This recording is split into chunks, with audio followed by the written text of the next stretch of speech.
Hello friends, wishing you all are doing good. In today's topic, I'll cover how we can do the generic message logging. Prior to move ahead, let's have a small recap what we did in our last video. In our last video, what we did, we wrote two XSLT, one for request message logging and one for response message logging. Let me go to those XSLT.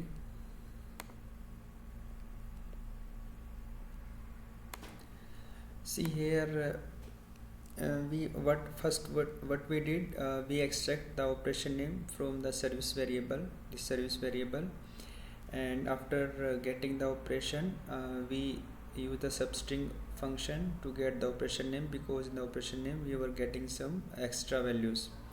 So to extract the exact operation name, we use the substring after function, and after that we logged what we got the operation name and what value we got after the substring operation. Okay, to get the service name, we use the service variable service slash processor name, and we stored the input request message into a variable that we named here request message. And after that we made variable timestamp, and we use the date time function. Okay, and after that we are logging the service name, what is the service name, what is the operation name, and what is request message, and what is the timestamp. And after that we are passing that request message to our result action. And in the response message we made the simple thing, like we captured the operation name and what is the service name, and similar the response message whatever we receive from the backend system, we are copying that message into a response message variable, and the same response variable we are logging here response message, this response message we are logging here along with the service name, operation name, and the timestamp. And after that the complete response message we are passing to the source system. Okay, so here our source system is the SOAP-UI. So let's what we got in the logs. So here we can see that this is the operation name, and as we here we are using the substring after this curly braces, and we got the operation name is convert real time. Okay, and we can see this is the request logging, we are logging here the request message, as you can see here the request message. Okay, this is our request message, and this is our response message, we can see response message. Okay, so for this flow we are using 2 XSLT. So for the generic message logging, what we'll do, we'll use one XSLT instead of two separate XSLT request and response. So for what we need to do, we need to do a small thing. Okay, so here what we need, we don't need to mention separately this is the request message or this is the response message. For that what we need to do, we need to mention okay, let me check what is, just give me a moment.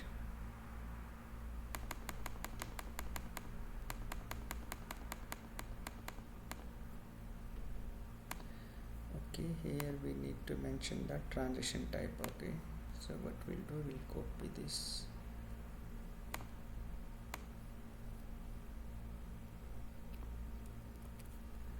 Okay,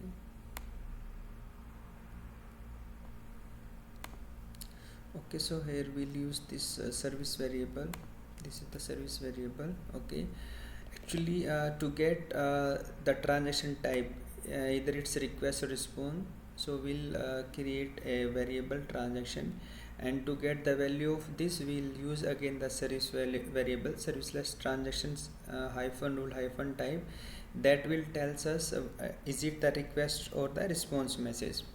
Okay, so here we'll use this variable as the service name. Okay, okay, and here like that what we'll do,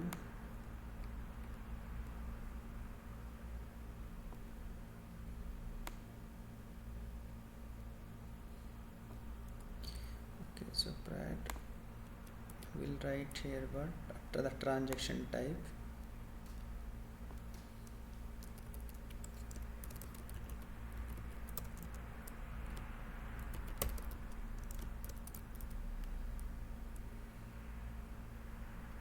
So this is our variable, we'll use this variable here.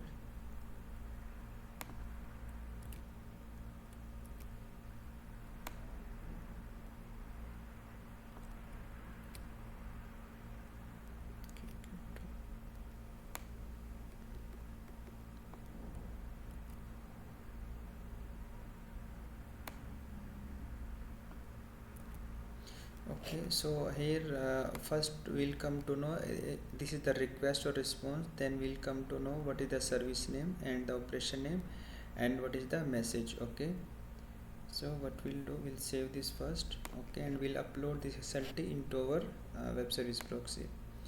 Okay, and I want to tell one more thing.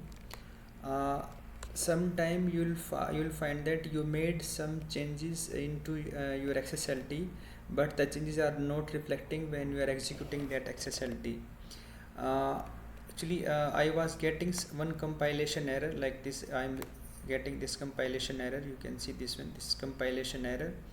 Okay, first here, like on the line number, here it shows that the line number is 15. Prior that I was getting the same error on line number 16. Here I am again getting the error at the line number 16, though I have fixed that bug, but still I am getting the same error every time. So what I did, you may also get the same error, but for that you need to do a simple thing. What you need to do,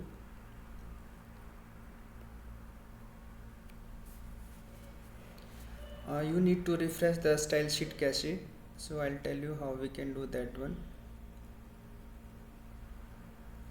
So you just need to simply here write style sheet cache, okay, and you need to refresh it.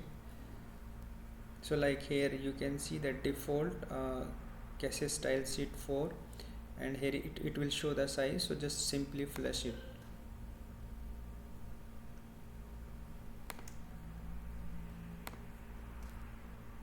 Okay, so that's it. Okay, now we'll go to web service proxy and we'll upload that generic.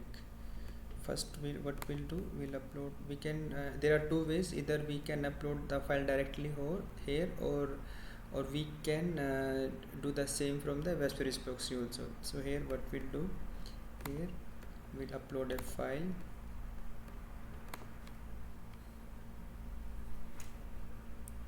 Okay, this is a generic message logging. Okay, just upload it. Okay, now we'll go to our web service proxy. Okay, this is web service proxy.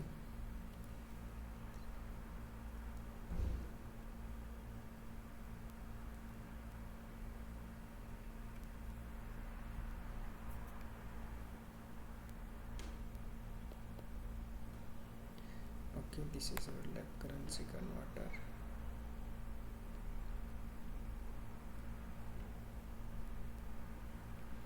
Okay, we'll go to policy.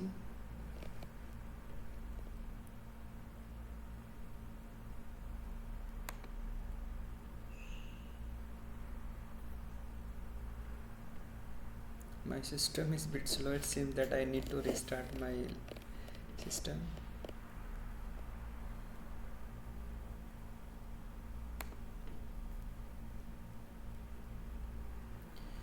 Okay, here we'll go to,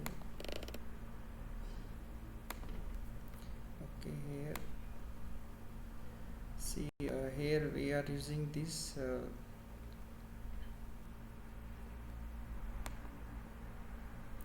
so what we'll do, we'll drag this one, or what we'll do, just we'll select that generic message logging file here. Okay,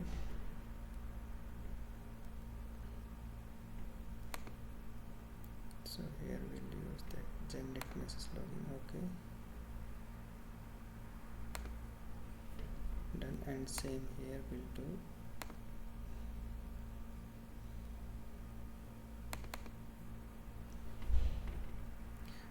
So for now, request and response, we are using only one XSLT file. Okay, we can see that we are using the channel login message. Okay, just click on apply.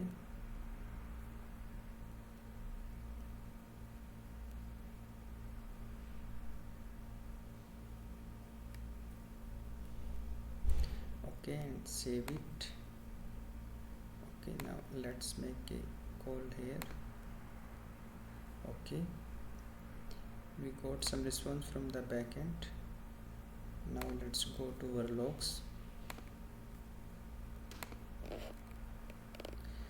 Okay, you can see that this is the request transaction type equal to request. Okay, and this, okay, what we'll do, let's copy this into our notepad file, so it will be easy for us to understand this one.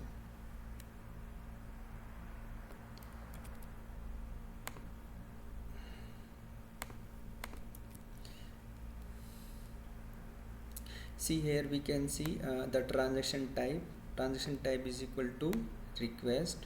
Okay, and the service name is lab currency converter. Okay, and here we can find the operation name. Okay, and the message, this is our message. Okay, what we can do,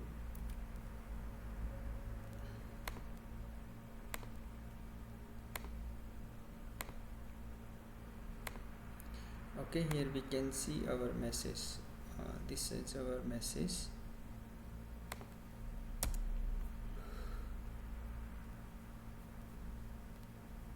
So this is our message.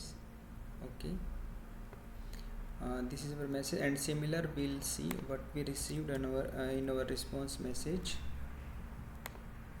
So this is our response, so we'll do the same thing here.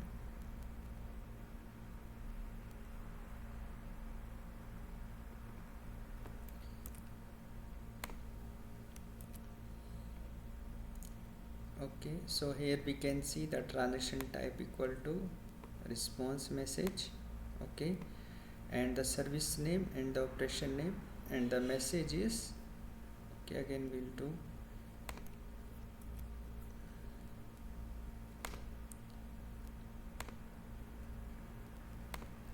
so this is our response message, we can see here. So this is our response message. You can see the registration error, we can see here. The same error we can see here in the SOAP UI. So this is the way by which we can do the generic message logging. We don't need to write two different XSLT, one for request and one for response.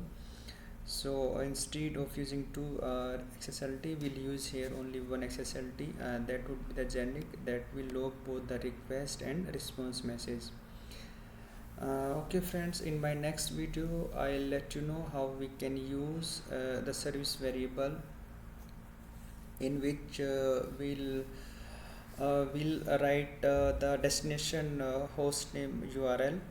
Okay, instead of, as in this case, what we are using, we are using the whatever the host name value is available here, we are using this one. But as I mentioned that in different environment the endpoint may be the different, so instead to make change here, we shall use a configuration file. We shall not touch the we shall not touch the flow. We shall not make any changes into the flow of web service proxy or multi-protocol gateway when we are migrating from one environment to another environment. So better we shall have all these values into a configuration file. So in my next video, what I'll do, we will have a configuration file, and we'll get the endpoint URL from that file, and we'll set the service routing URL. So just wait for my next video. Meanwhile, just keep doing exercise, stay healthy. Thank you friends.